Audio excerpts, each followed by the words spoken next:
Hello everyone. कल हमने बताया था एक प्रमेय अंकगणित का आधारभूत प्रमेय, जिसमें था क्या कि जो भाज्य संख्याएं रहेंगी या संयुक्त संख्याएं, कोई भी संख्या आप दे दी रहेगी तो उसका गुणनखंड हम अभाज्य संख्याओं से करते हैं। तो हम इस प्रमेय में बस इतना ही था कि जो भी संख्याएं दी हुई हैं आपको, संयुक्त संख्याएं, भाज्य संख्याएं, उनका गुणनखंड हम करते हैं किससे? अभाज्य संख्याओं से। तो इससे निकला क्या, इसका आशय क्या हुआ कि जो भाज्य संख्याएं होती हैं वो अभाज्य संख्याओं से मिलकर बनी होती हैं। फिर हमने क्या बताया था? HCF और LCM निकालना। HCF में हमने क्या बताया था? Highest common factor. मान लीजिए कि दो संख्याएं दी हुई हैं या तीन संख्याएं या चार संख्याएं, तो उसका आप अभाज्य गुणनखंड, मतलब अभाज्य संख्याओं से आप गुणनखंड करेंगे। उसके बाद उनमें जो कॉमन रहेगा उनका आप गुणा कर देंगे, वो आपका होगा HCF। और LCM क्या था? LCM मान लीजिए दो संख्याएं दी हुई हैं, 3, 4, 5, जितनी भी संख्याएं दी रहेंगी क्वेश्चन में, तो क्या करना है कि उसका अभाज्य गुणनखंड आप कीजिए, अभाज्य संख्याओं से गुणनखंड कीजिए। उसके बाद जो सबसे दोनों संख्याओं में जो सबसे बड़ी पावर है, जो सबसे बड़ी घात वाली संख्या है, उसे आप लिख दीजिए। या फिर जैसे ये LCM निकालना था, दो संख्याएं थी 24 और 36 हमने ली थी।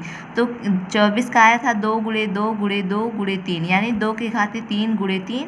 और फिर 36 का क्या आया था? 2 के घाते 2 गुणे 3 के घाते 2।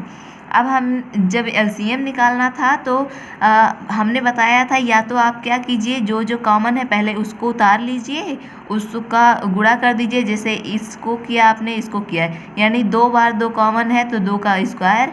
फिर 1 2 बच गया, उसका कॉमन नहीं है तो उसको भी लिख लिया हमने। फिर एक 3 इसमें से कॉमन है, उसको लिख लिया। फिर एक 3 का कॉमन नहीं है, फिर उसे भी लिखा। या अगर आप ऐसे लिख रहे हैं तो इसका मतलब क्या हुआ? इसका मतलब आप लिख रहे हैं इन दोनों में सबसे पहले सबसे छोटी संख्या जो होती है उसकी घात जो सबसे बड़ी होती है वो आप देखिए। 2 के घाते यहाँ 3 है और इसमें क्या है? 2 के घाते 2। तो आप 2 के घाते अगर डायरेक्ट 3 लिख देते यहाँ पे, तब भी तो वही होता, क्योंकि यहाँ 2 के घाते 2 कॉमन था, 1 2 कॉमन नहीं था, तो आपने लिखा तो 2 के घाते मतलब तीनों 2 आपका आ गया। फिर दोनों संख्या, फिर उससे बड़ी आप देखेंगे, दोनों में जो सबसे बड़ी घात वाली होगी उसको फिर 3 के घाते 2 कर देंगे। फिर गुणा करेंगे तो 2 दूनी 4 दूनी 8 गुणे 3 त्रिका 9 कितना आया? 72। इससे भी यही आया था। तो HCF क्या रहेगा? HCF सिर्फ जो कॉमन रहेगा उसका गुणा, और LCM जो कॉमन है उसके साथ जो कॉमन नहीं है उसका गुणा। अब हम आते हैं आपके एक्सरसाइज 1.2 पर। 1.2 क्या है? निम्नलिखित क्वेश्चन नंबर फर्स्ट है, निम्नलिखित संख्याओं को अभाज्य गुणनखंडों के गुणनफल के रूप में ज्ञात कीजिए। कुछ नहीं करना, बस ये जो आपकी संख्याएं दी हुई हैं इनको अभाज्य संख्याओं से आपको गुणनखंड करना है। तो पहला देख लेते हैं। पहला क्या दिया हुआ? 140। अब 140 का आप गुणनखंड करेंगे। ये बात ध्यान रखिएगा कि आपको सिर्फ और सिर्फ अभाज्य संख्याओं से। अभाज्य संख्याएं कौन कौन सी होती हैं? जो 1 और स्वयं से कटती हैं। तो स्टार्ट करना है आपको सबसे छोटी संख्या से। तो आप देख रहे हैं 2 से कटेगा, तो 2 से करेंगे। 2 7 14 0। फिर 2 से कटेगा, 2 3 6 2 5 6 10। अब आपका 35 जो है 7 से भी कटेगा और 5 से भी, और दोनों अभाज्य संख्याएं, लेकिन उन दोनों में छोटा कौन सा है? छोटा आपका 5 है। फिर 5 7 35, उसके बाद आप 7 से करेंगे, यानी कि 140 का अभाज्य गुणनखंड कितना हुआ? 2 गुणे 2 गुणे 5 गुणे 7। इस क्वेश्चन में सभी में सिर्फ आपको यही करना है। तो एक हमने ये आपको करके दिखा दिया है, इसी तरह से आप इनको भी करेंगे। कुछ भी नहीं करना है, सिर्फ आपको गुणनखंड करना है जैसे आप गुणनखंड करते थे। और ये याद रखिएगा, क्वेश्चन में भी लिखा है कि अभाज्य संख्याओं से करना है आपको अभाज्य गुणनखंड। तो सबसे पहले अगर 2 से कट रहा है तो 2 से, फिर 3 से, फिर 5 से, फिर 7 से, फिर 11 से, ऐसे आप बढ़ते जाइएगा। फिर क्वेश्चन नंबर सेकेंड क्या है? पूर्णांकों के निम्नलिखित युग्मों के HCF और LCM, मतलब कि दो दो संख्याएं दी हुई हैं सब में और सबकी HCF निकालनी है आपको और LCM। फिर कहा है तथा इसकी जांच कीजिए कि हमने जो आपको एक फार्मूला बताया था कि दो संख्याओं का गुणनफल जो दोनों संख्याएं दी हुई हैं अगर हम डायरेक्ट गुणा कर दें और फिर HCM और LCM निकालने के बाद गुणा करें तो डायरेक्ट गुणा करने पर भी उतना ही आएगा जितना HCF और LCM निकालने के बाद भी आएगा। तो पहले आपको HCF और LCM इसका निकालना है, उसके बाद ये आपको चेक भी करना है कि क्या सच में ये आ रहा है ऐसा कि नहीं। तो सबसे पहले एक हम देख लेते हैं। पहला क्या है 26 और 91। तो यहाँ आप 26 लिखिए, यहाँ 91। हम गुणनखंड करते हैं 26। सबसे पहले 2 आप ले जाएंगे, अभाज्य संख्याओं से करना है तो 2 से करेंगे, 2 1 2, 2 3 6। अब देख रहे हैं आप 13 किसी से भी नहीं कटता। 13 एक अभाज्य संख्या स्वयं है और अभाज्य संख्याएं एक और स्वयं के अलावा किसी से भी नहीं कटती। और आप जानते हैं जब भी आप गुणनखंड करते हैं तो गुणनखंड में आप 1 से नहीं ले जाते हैं, इसलिए आप कितना करेंगे 13 13 हो गया। तो 26 का अभाज्य गुणनखंड कितना हुआ 2 × 13। अब आप 91 का करेंगे, 91 का करेंगे तो अब देखिए 2 से ले जाएंगे नहीं जाएगा, 3 से भी नहीं जाएगा, फिर आप 5 से ले जाएंगे, 5 से भी नहीं कटेगा, फिर आप पहुंचेंगे 7 पे। 7 1 7, 2 बचा, 7 3 21। अब फिर क्या हुआ आपका 13, फिर से अभाज्य गुणनखंड। आप जहाँ भी अभाज्य संख्या देखिए वहाँ तुरंत समझ जाइए कि वो स्वयं के अलावा किसी से भी नहीं कटेगा। तो 91 का क्या हुआ 7 × 13। अब हमें निकालना है HCF और LCM। HCF पहले हम देखते हैं। जब आप HCF निकालेंगे तो किसका किसका निकाल रहे हैं साथ में वो संख्याएं भी लिखेंगे। तो इसका मतलब क्या हुआ कि ये दोनों संख्याएं आपकी दी हुई हैं, इन्हीं का आप HCF निकाल रहे हैं। तो HCF के लिए हमने क्या बताया था कि जो दोनों संख्याएं आपकी दी हुई हैं उनमें जो कॉमन है वही होगा आपका HCF। तो इन दोनों में कौन सा कॉमन है 13 कॉमन है, यानी कि इन दोनों संख्याओं का HCF क्या होगा 13। यानी 13 ऐसा बड़ा से बड़ा संख्या है जिसका पहाड़ा अगर आप पढ़ेंगे तो उसमें 26 और 91 दोनों आएगा। 13 आप पहाड़ा खुद पढ़ के देख लीजिए, 13 दूनी 26, 13 से 91। इससे आगे और ऐसी कोई भी संख्या नहीं होगी जिसमें आपका 26 और 91 दोनों आएगा। फिर अब आएंगे हम LCM पे। LCM का हमने क्या बताया था, जो सबसे पहले आप सबसे छोटी संख्या जो आपकी रहेगी गुणनखंड करने पर सबसे पहले आप उस पे जाएंगे। तो सबसे छोटी कौन सी है 2 है। 2 का आप देख रहे हैं कॉमन नहीं है तो सबसे पहले ये आप कर लेंगे 2 उतार लेंगे क्योंकि कॉमन तो है नहीं। फिर देख रहे हैं उससे बड़ी कौन सी है 7 है। उसके बाद देख रहे हैं आप 7, 2 से बड़ी क्या है 7 है, तो 7 भी कॉमन नहीं है तो आप 7 भी उतार लेंगे। उसके बाद देख रहे हैं 13 दोनों में कॉमन है तो इसको एक बार लिखेंगे, गुणा करेंगे 13 से 91 और 91 2 1 2, 2 9 18। यानी 182 ऐसी छोटी से छोटी संख्या है जिसका आप फैक्टराइजेशन करेंगे, यानी कि जिसका आप गुणनखंड निकालेंगे तो ये तीनों की तीनों संख्याएं आपकी आ जाएंगी।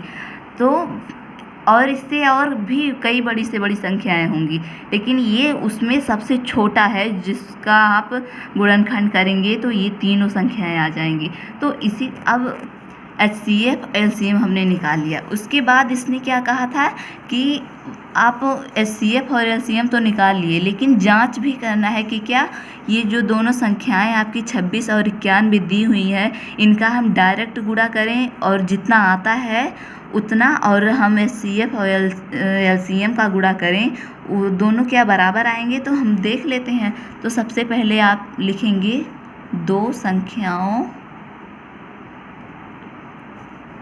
का गुणनफल। दोनों संख्याएं क्या हैं आपकी 26 × 91। आप गुणा करेंगे 91 गुणे 26, 6 के 6, 6 9 में 54, 2 और 2 9 18, 6 4 2 6 8 5 13, 1 कितना आया आपका 2366। दोनों संख्याओं का गुणा किया हमने, आया 2366। अब फिर कहा है कि HCF और LCM का। अब हम HCF और LCM का गुणा करके देखते हैं जो हमारा आया है। पहला HCF क्या आया 13, LCM 182। गुणा करते हैं, 3 दूनी 6, 3 8 24, 3 1 3, 3 2 5 और 1 2